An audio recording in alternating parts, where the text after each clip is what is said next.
The nays are 26. The nomination is confirmed. Mr. President. The Majority Leader. I ask unanimous. Senate will be in order.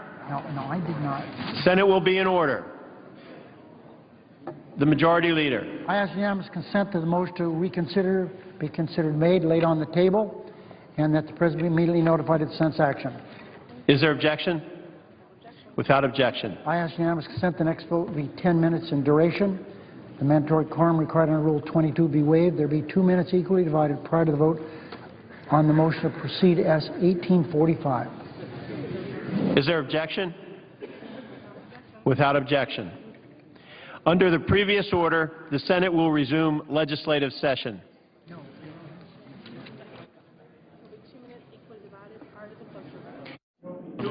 There will be 2 minutes equally divided prior to the cloture vote. Mr. President. Senator from Rhode Island. Mr. President, the Senate's not in order. Senate will be in order. Senator from Rhode Island.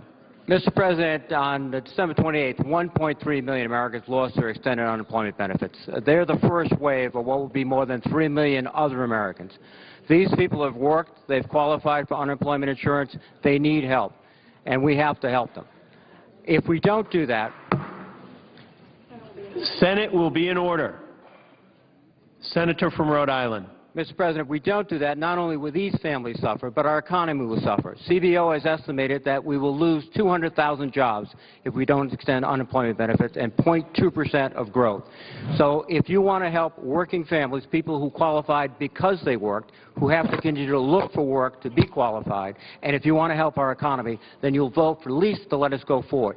Give us 3 months to work on issues, work on funding, work on anything else, but don't leave these people without anything, throwing them off the cliff. President. Senator from Texas. Mr. President, this is a serious issue, but if this was anything other than a political exercise, the Majority Leader would have rescheduled this vote when we did not have 17 members of the United States Senate unable to be here and vote on this. So I have no doubt as to what the outcome is going to be on this cloture, but it's purely a scheduling matter, I believe, and this ought to be postponed to a later time when we can have a real debate. We can also look for how to pay for this extension of unemployment benefits and how to get the economy growing again so people can find jobs. That's what people want. They want to work. They don't want unemployment compensation. They want jobs so they can provide for their family. Mr. President. But unfortunately, because of the timing of this vote, we know what the outcome is, and it's transparent that this is a political exercise, not a real effort to try to fix a problem. Mr. President. The Majority Leader. I ask unanimous consent the vote be scheduled tomorrow. 10 a.m. Is there objection? Without objection.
I owe you one of that. No, you don't. Yeah. The last thing you need to worry about Thanks for getting on the sex trafficking.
Like 10 degrees below. Clerk will call the roll. Mr. Alexander.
Mr. President, I ask that the quorum call be lifted.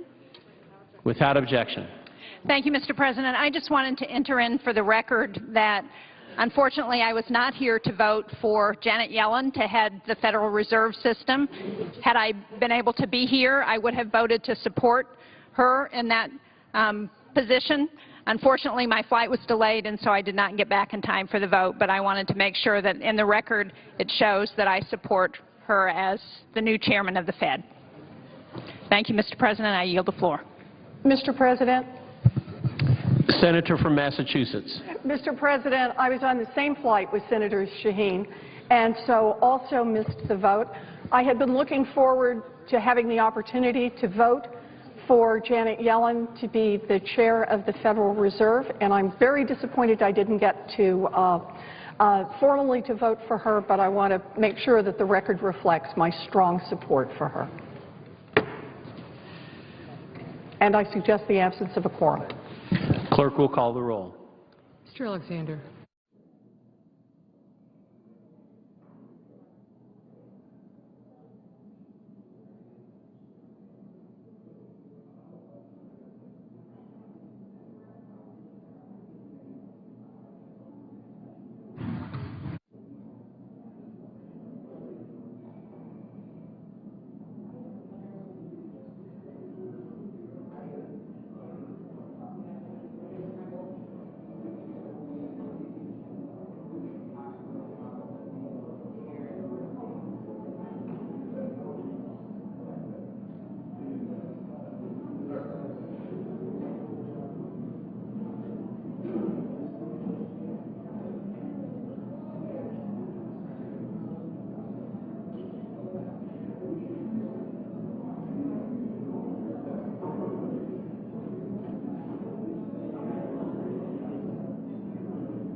Mr. President, The senator from Kentucky.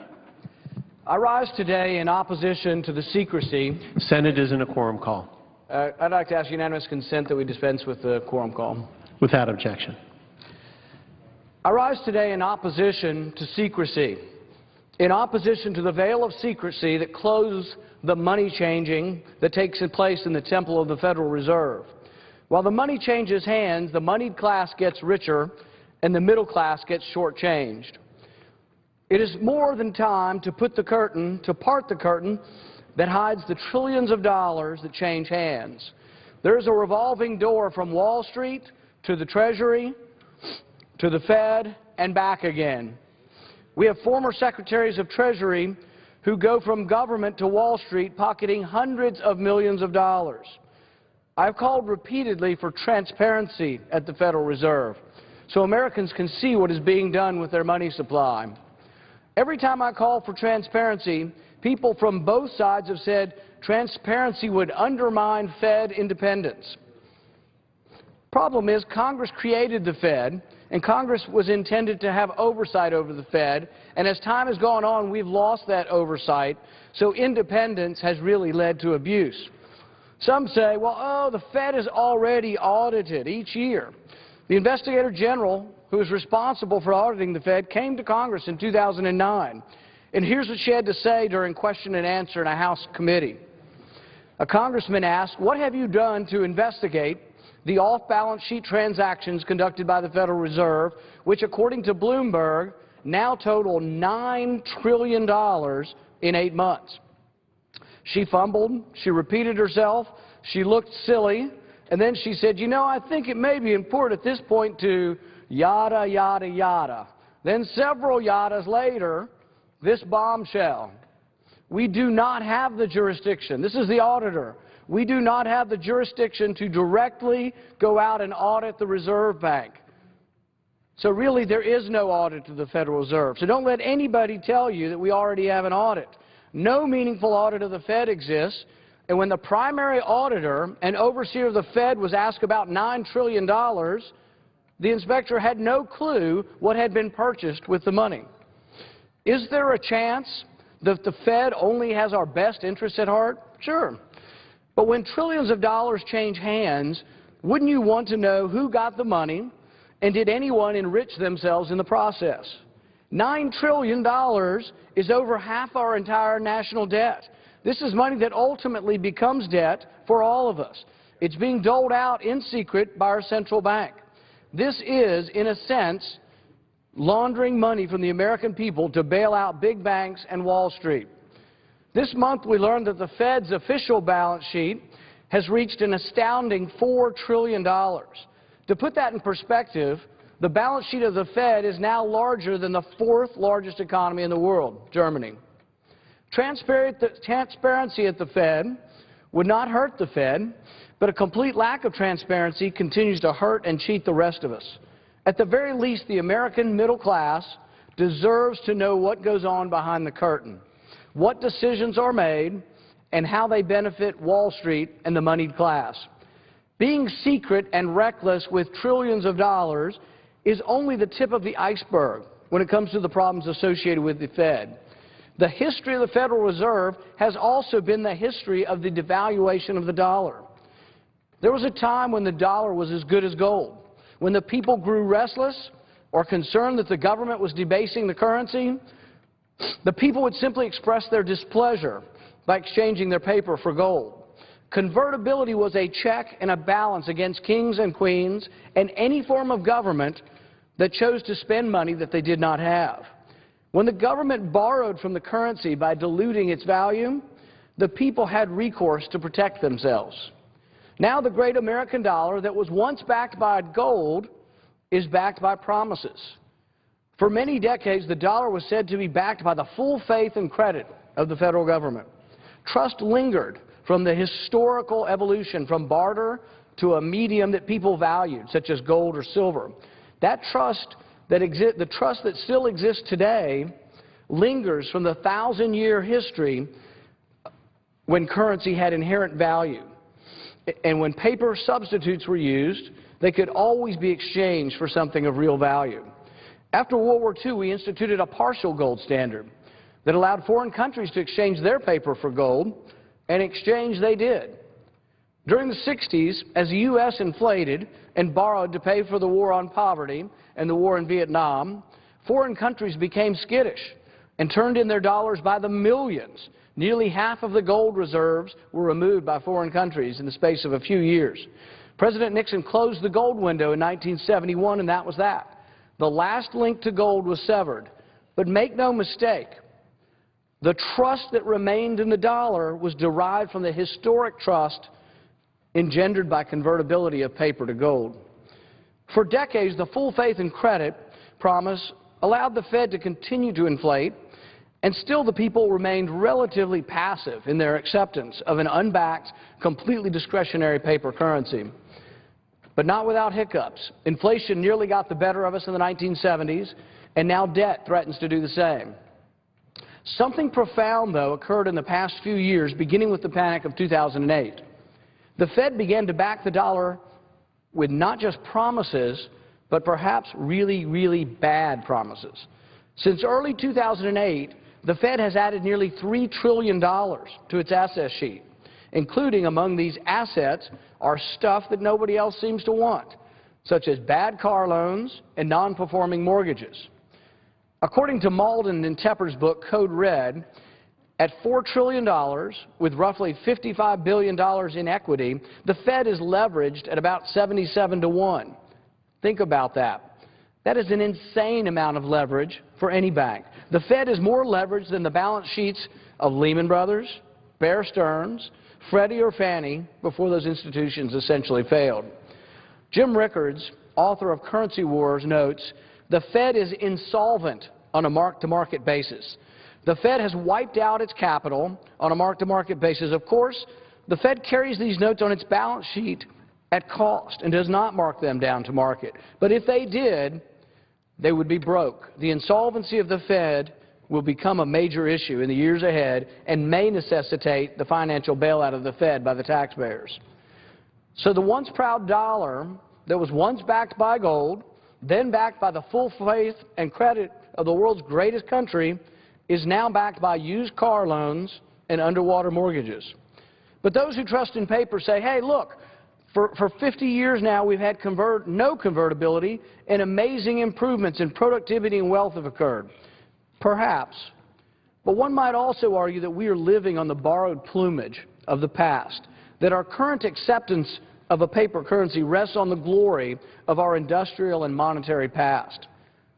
No one can tell for sure what the future holds, but I, for one, am concerned that the panic of 2008 may not have been an anomaly, but a harbinger of something far worse. I am concerned that we have papered over the problems in a sea of new currency, that quantitative easing has created an illusion of safety and security, but beneath the surface lurks a bigger and more malevolent future. Don't take my word for it. Listen to some of the economists who predicted the financial crisis in 2008. Economist Jim Grant recently said, from the United States to Europe and Asia, the world's central banks are flooding markets with liquidity and pushing deeper into unknown monetary policy territory, and I feel this journey will not end well. Or Nassim Taleb, author of The Black Swan, he writes, someone made a mistake lending and someone made a mistake borrowing, and it is a mistake to transform private problems into public debt. And we are facing an environment with a huge amount of debt. The next mistake is going to be to overprint, which is going to be the way out for them, which is why I fear hyperinflation.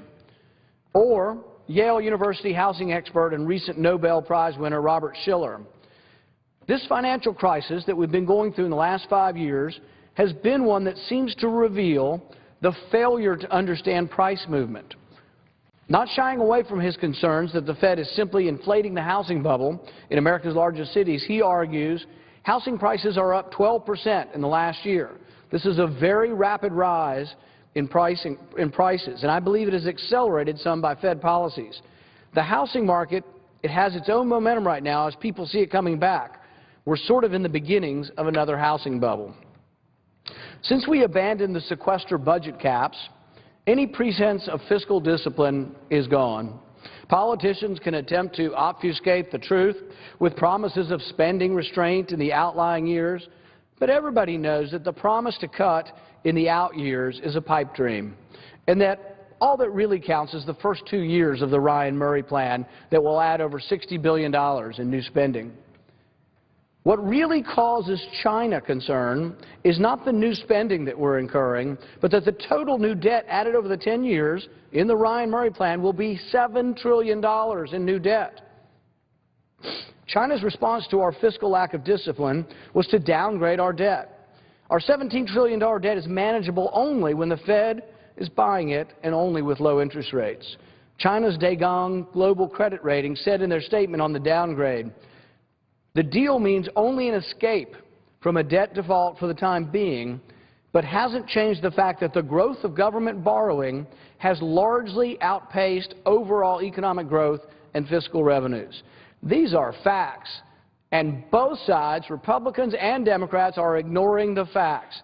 China, when they downgraded us, said it, and you cannot escape this fact. The growth of government borrowing has largely outpaced overall economic growth and fiscal revenues.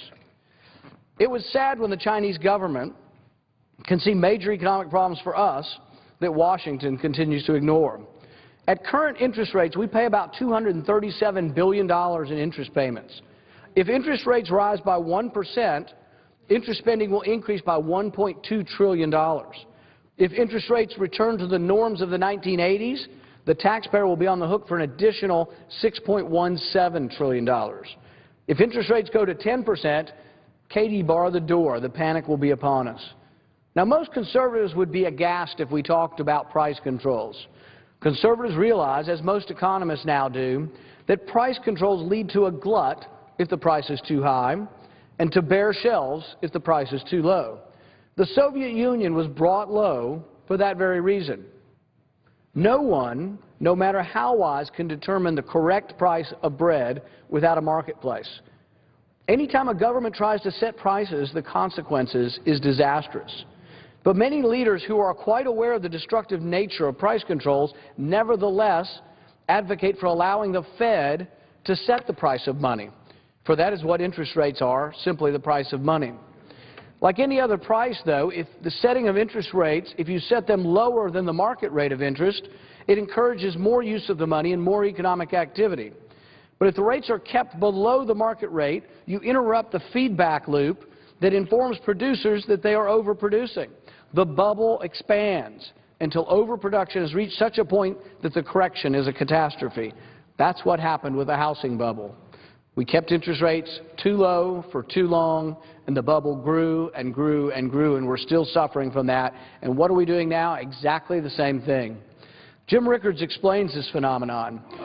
Market participants and policymakers rely on market prices to make decisions about economic policy.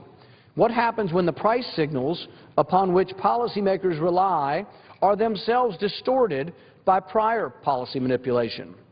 First, you distort the price signal by market manipulation, but then you rely on that price to guide your policy going forward. This is the blind leading the blind, he says. Politicians have been complacent in letting the Fed manipulate interest rates for many reasons. Many politicians are reticent to get involved in monetary policy. They're worried of being blamed if the economy sours with monetary reforms. Many politicians believe that the economy is better off with the Fed than with the panics that occurred before the Fed. But perhaps the variations in the economy of late indicate just as much instability with the Fed as before the Fed. There's some truth to the fact that big debt and deficit financing in all likelihood require a central bank to pay the debt with inflated dollars. And there is some truth to this. John Malden and Jonathan Tepper's new book, Code Red, highlights this very point. In 2011, the Federal Reserve financed about 3/4 of the U.S. deficit. In 2012, it financed over half of it, and in 2013, the Fed will finance most of the deficit. We are on course to finance the entire U.S. debt in 2014. Now, for anyone imagining a day without a Fed, they would have to propose a government that would balance its budgets annually. Without fiscal restraint, you can't ever have monetary restraint. The opposite is where we are now. With fiscal irresponsibility, borrowing over $1 million a minute, you need a compliant monetary policy, and that's exactly what we have. But there are consequences to massive debts and corresponding massive purchases of debt by the Fed. The consequences can be gradual or abrupt. The gradual bankrupting of America is proceeding apace. We pay for it with new money created by the Fed. The result is a gradual loss of the purchasing power. Over the past 100 years, the dollar has lost 96% of its value.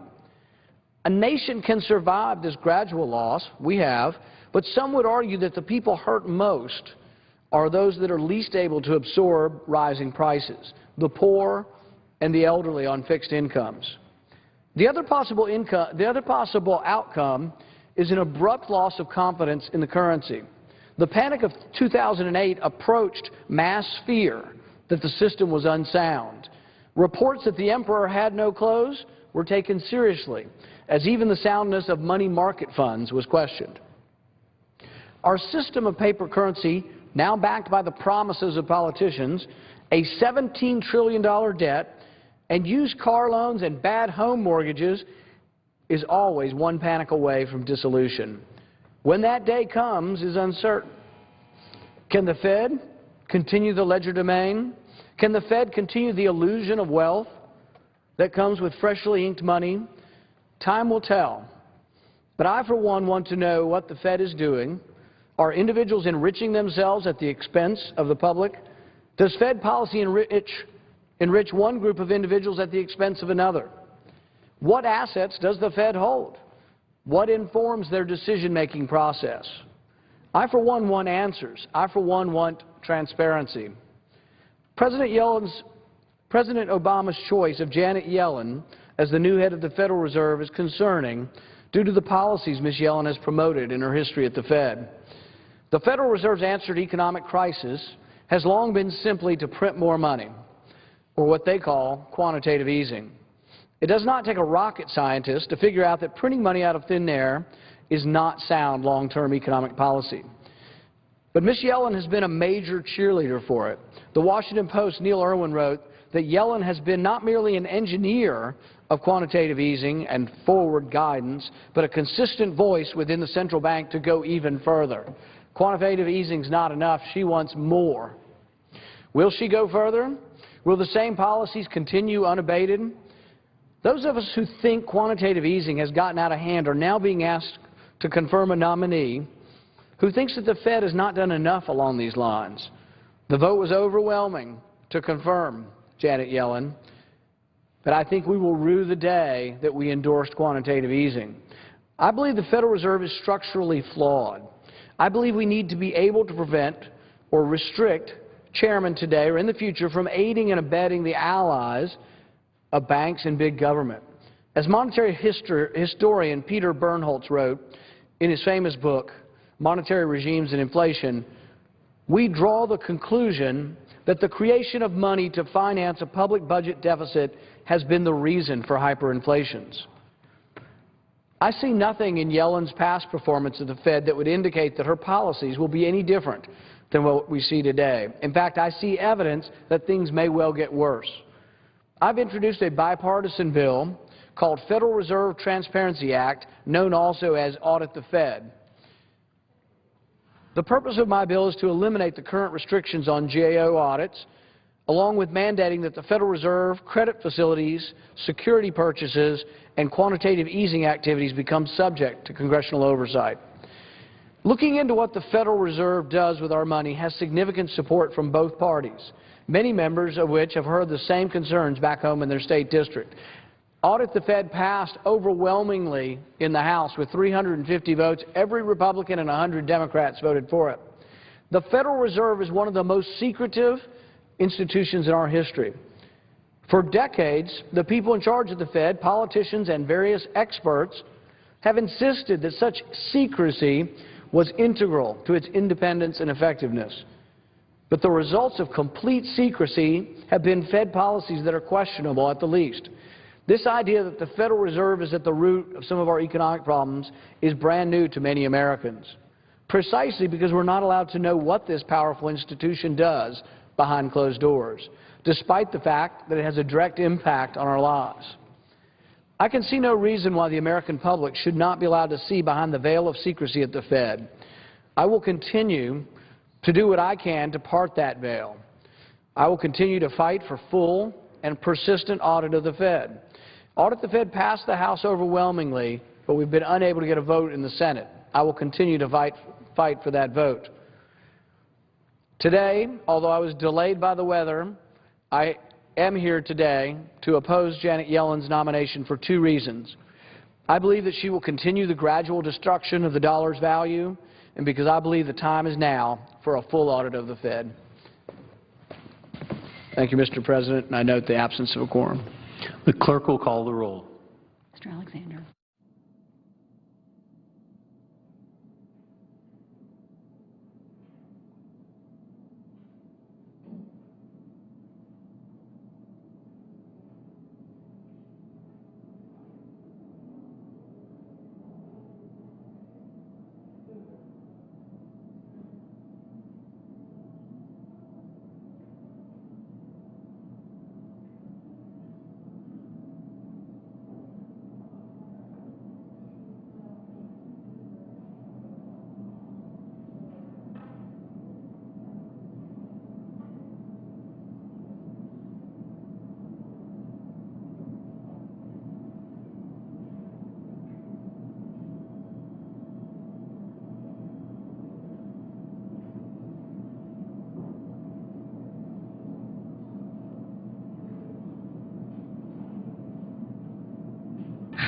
Mr. President, are we in a quorum call? We are. I ask unanimous consent that the Senate no longer be in a quorum call. Without objection. I ask unanimous consent that we proceed to a period of morning business. Senators allowed to speak for up to 10 minutes each. Without objection. I ask unanimous consent that, as if in executive session, the nomination of Rhea Sun Sue of Colorado to be Assistant Secretary of Fish and Wildlife sent to the Senate by the President be referred jointly to the Committee on Energy and Natural Resources and the Committee on Environment and Public Works. Without objection. I ask unanimous consent that as of an executive session, the nomination of Arun Madana Kumar of California to be Assistant Secretary of Commerce and Director General of the United States and Foreign Commercial Service sent to the Senate by the President be referred jointly to the Committee on Banking, Housing, and Urban Affairs and the Committee on Commerce. Without objection.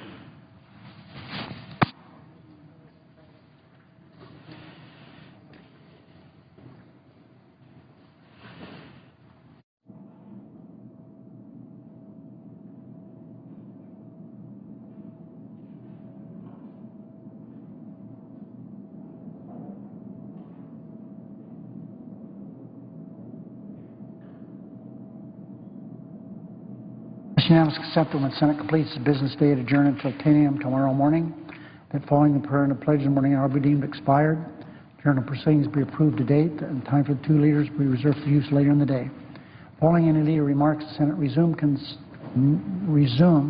the motion to proceed to S. 1845, unemployment insurance extension, and the time until 10:30 be equally divided and controlled in the usual form. At 10:30, the Senate vote on the motion and vote cloture on the motion to proceed to the bill, and that the Senate recess from 12:30 to 2:15 to allow for our weekly caucus meetings. Without objection. First vote then will be at 10:30 a.m. tomorrow morning, Mr. President. If there's no further business to come before the Senate, I ask that adjourn under the previous order. Senate stands adjourned until 10 a.m. tomorrow morning. Today in the Senate, members